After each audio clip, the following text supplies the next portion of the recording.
સાથીઓ જય ભીમ, હું એડવોકેટ પીએસ સોલંકી। પહેલા તમે આ પેપર કટિંગ જોઈ લો।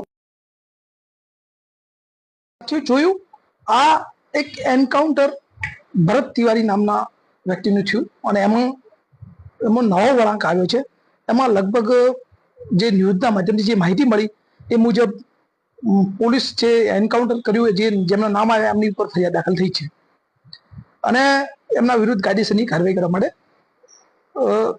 આગળની પ્રોસેસ છે।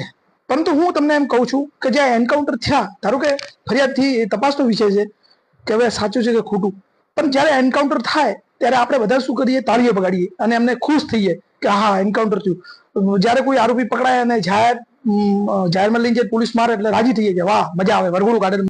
પરંતુ ભારતનું બંધારણ તમામને પોતાના જીવન જીવવાનો અધિકાર આપે છે, પોતાનો બચાવ માટે અધિકાર આપે છે, પરંતુ આપણે શું કરીએ છીએ, શોર્ટકટ અપનાવવાની વાત કરીએ છીએ। પરંતુ એવું નથી હોતું। ઘણીવાર સરકાર સામે ત્યારે તમે પડો, તમે અવાજ ઉઠાવો સરકાર સામે, ત્યારે પોલીસનો ઉપયોગ કરીને તમને ખોટા કેસોમાં ફસાવવામાં આવતા હોય, આવું પણ બનતું હોય છે।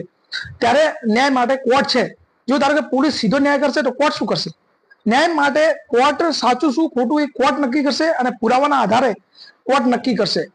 એના પહેલા આપણે શું કરીએ છીએ કે પોલીસને હીરો બનાવી દઈએ છીએ, એન્કાઉન્ટર કરે એટલે શોર્ટકટમાં ન્યાય જોઈએ છે। એના માટે આપણે ખુદ જવાબદાર છીએ।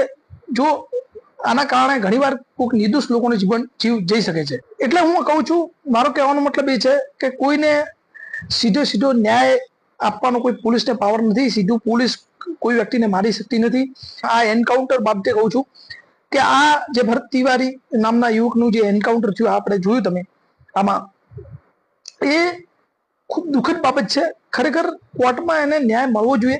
કોર્ટમાં જશે, કોર્ટમાં ન્યાય મળશે। જો ખોટો સાચો એ કોર્ટમાં સાબિત કરો। કોઈ સરકાર સામે અવાજ ઉઠાવે એટલે પછી આપણે એમનો ઉપયોગ કરી દેવો, એટલે આ મારો કહેવાનો મતલબ કોઈ પણ વ્યક્તિ ગુનેગાર હોય તો એના ઉપર આરોપ લાગ્યો, એ કોર્ટમાં જઈને ન્યાય મેળવશે। એના ઉપર સીધું એન્કાઉન્ટર કે કોઈને મારવાનો અધિકાર નથી, વરઘોડો કાઢવાનો પણ અધિકાર નથી અને વરઘોડો કાઢી એને મારવાનો પણ અધિકાર નથી। હું તમને કહું, થોડા સમય પહેલા અહીંયા પાલનપુરમાં એક આરોપીનો વરઘોડો કાઢ્યો હતો અને એમાં મેં બોલ્યો હતો કે ભાઈ આ ભારતના કાયદા વિરુદ્ધ, ભારતના કોન્સ્ટિટ્યુશન વિરુદ્ધ છે, એનો અધિકાર છે, આવી રીતના મારી શકાય નહીં। ત્યારે લોકો મારો વિરોધ કર્યો તો અને મેં એ બાબતે માનવ અધિકાર પંચમાં લેખિતમાં રજૂઆત કરીએ, ફરિયાદ પણ કરી છે અને એ બાબતે હું લડું છું। હવે હું તમને કહું, હમણાં હર્ષ સંઘવી સાહેબ છે ગૃહમંત્રી, એમને કીધું કે વરઘોડું કાઢો। એની સામે ડીજીપી સાહેબે, ગુજરાતના ડીજીપી સાહેબે એવું કીધું વરઘોડું કાઢવાનો કોઈ એવું નિયમ નથી, વરઘોડો કોઈ કાઢશે નહીં હવે પછી વરઘોડો, કારણ કે કોર્ટમાં પોલીસને જવાબ આપવો પડે છે।